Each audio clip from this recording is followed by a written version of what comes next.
Yoshio Kobayashi est un jeune lycéen ordinaire de 13 ans qui ne trouve aucune stimulation dans sa vie quotidienne. Toutefois son ennui prendra fin lorsqu'il se retrouve mêlé à des histoires de meurtres étranges. Un jour, Yoshio se réveille dans sa classe et fait une découverte terrifiante. Au fait, son professeur a été assassiné et mutilé. Cependant l'arme du crime était dans ses mains. Juste après, la police est intervenue sur le lieu du crime. Et comme Yoshio était le seul sur le lieu et qu'il n'y avait pas de témoin, la police était obligée de l'amener au poste. Son ami Ashiba était contre son arrestation et souhaite les accompagner car il est le président du conseil des élèves et qu'il devait donner des explications aux autres élèves en cas d'inquiétude. Yoshio, très calme, le rassure en lui disant que c'est normal qu'il soit suspecté car il était le seul à se réveiller au milieu de la salle et qu'il doit maintenant trouver des preuves non pas pour l'innocenter mais pour trouver le coupable. À la poste, après avoir passé l'interrogatoire, il fut libéré. Cependant, l'inspecteur Kagami était surpris par le calme de Yoshio. Ashiba lui demande pourquoi il le suspecte toujours. Kagami répond que pour le moment la police pense qu'il est l'auteur du crime mais pour son cas il trouve qu'il a peut-être été utilisé.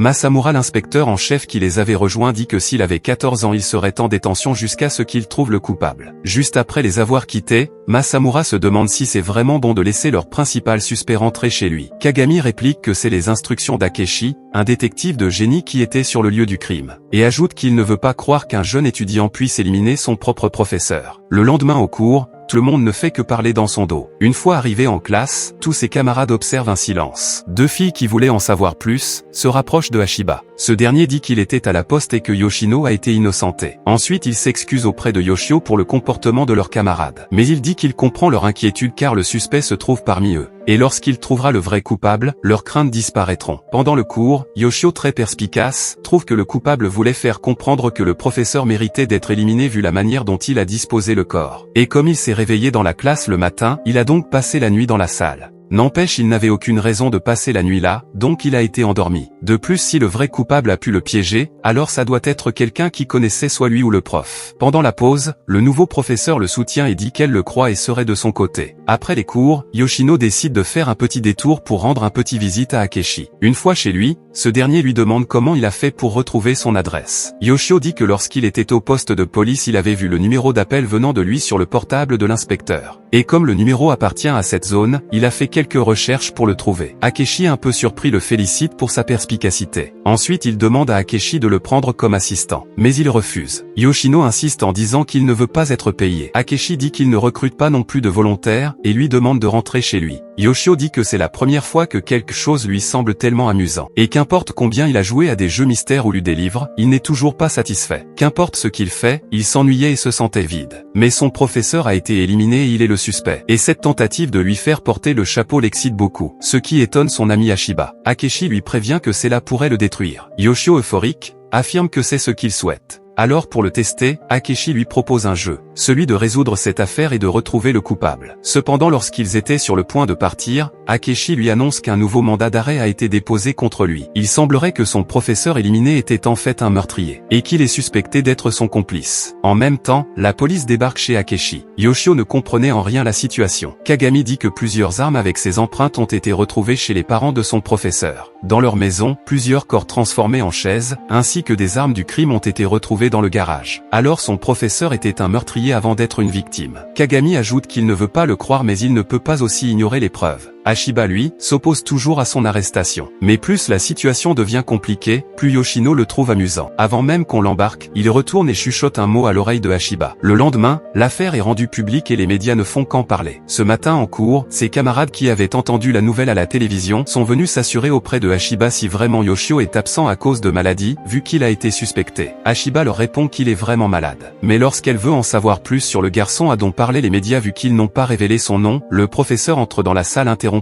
ainsi leur discussion. Juste après, le professeur trouve un téléphone sur un bureau et demande aux élèves qui sait à qui cela appartient, ce qui horrifie un de leurs camarades. Ashiba répond qu'il appartient à leur ancien professeur et qu'il avait entendu dire que la police ne l'avait pas retrouvé. Alors elle dit que plus tard elle va l'apporter à la police, ce qui inquiète encore plus ce dernier. Pendant ce temps, Ashiba, très tendu, semble avoir une idée du coupable. À la poste, Yoshio, très calme, demande à la police comment ils ont fait pour retrouver les armes. Kagami dit qu'ils ont reçu une information leur demandant d'aller regarder le garage de la maison inhabitée l'identité des parents de son ancien professeur. Yoshio dit qu'il ne voit rien. Kagami réplique qu'un jeune étudiant ne peut pas voir ces images. Yoshio se indique qu'il a déjà vu une image de corps mort. Alors l'inspecteur lui laisse jeter un coup d'œil, ce qui semble le fasciner. Juste après, Akechi les rejoint. Yoshio lui demande pourquoi il n'a pas imposé le contrôle des médias cette fois-ci. Il dit que c'est le coupable qui avait divulgué les informations sur Internet, et qu'à l'origine le coupable voulait faire connaître au public que son professeur était un meurtrier. Mais comme il avait empêché cela, il a perdu patience dans sa recherche d'attention. Alors Yoshio comprend qu'Adachi l'utilise comme un appât. Juste après, Akechi demande à Kagami de lui fournir les résultats de l'autopsie. Le médecin légiste Minami en charge de l'autopsie révèle qu'un fort somnifère a été détecté dans son organisme, mais c'est pas la cause de sa mort. De plus, les corps qui ont été retrouvés dans la cave ont été soigneusement embaumés et conservés. Donc le coupable doit être très habitué à cette procédure. Et vu comment il dispose le corps à la main, cela va lui demander pas mal de temps. Le coupable doit le faire à un endroit et à une heure où personne ne pourra le remarquer. Alors Yoshio trouve que le coupable utilise la même méthode que son professeur. Pendant ce temps, avec un air plaisant, l'inspecteur en chef Masaru lui demande s'il est sûr de ne pas être son complice. Il répond que non et ajoute que le jour où le professeur a été éliminé, il l'avait appelé pour qu'il vienne le voir. Alors le vrai coupable le savait et l'a piégé. Kagami lui demande pourquoi il n'avait pas mentionné ce détail lors de son premier interrogatoire. Il répond que comme il ignore les vraies intentions du vrai coupable, il a pensé qu'il devait garder quelques atouts, ce que Kagami trouve incroyable. Yoshio ajoute qu'il était curieux de connaître le vrai coupable qui a essayé de le piéger et voulait savoir pourquoi. Kagami lui demande pourquoi son professeur l'avait appelé ce soir. Mais lorsqu'il a essayé de répondre, Adachi, son ami qui s'inquiétait, était venu les rejoindre. Yoshio lui demande comment ça s'est passé avec ce qu'il lui avait demandé. Ashiba dit qu'il avait raison et que le vrai coupable se trouve dans leur classe. Ce qui enchante Yoshio, qui pense avoir maintenant tout ce dont il a besoin. Ainsi, pour trouver qui c'est, il a donc élaboré un scénario avec les informations qu'il possède. Au fait, la veille où il a trouvé le corps de son professeur, il avait reçu un email de ce dernier pour se voir car il avait des sentiments pour lui. Mais comme il ne se rappelle pas de ce qui s'était passé, il croit que lorsqu'il était venu le professeur était déjà mort. Mais comme il se trouvait dans un état de choc, le vrai coupable en a profité pour l'endormir avec un fort somnifère et ensuite cacher le professeur derrière son bureau. Et une fois la garde de nuit passée, il en a profité pour faire tout ce qu'il veut avec le corps du professeur. Puis il a mis ses empreintes sur les outils qu'il avait apportés du garage afin de l'accuser. Akechi trouve que comme son rendez-vous était secret, la personne qui était en mesure de connaître l'heure est le coupable. De plus, comme tous les crimes de son professeur étaient passés inaperçus, Yoshino en conclut donc que les victimes et son professeur s'aimaient. Et s'il a fait ça, c'est parce qu'il s'inquiète pour eux et en retour, eux aussi s'inquiètent pour lui. Et la façon dont ces chaises sont magnifiques témoigne qu'ils s'aiment. Mais une de ses copines a décidé de l'éliminer par jalousie. Alors le coupable doit être quelqu'un qui était sa copine avant sa mort. Quelque temps après, alors que le coupable voulait se débarrasser du téléphone de leur professeur, Yoshio qui le surprend dit qu'il se demande pourquoi le téléphone dont il pensait être débarrassé se retrouve là. Et dit que c'est pas le vrai téléphone.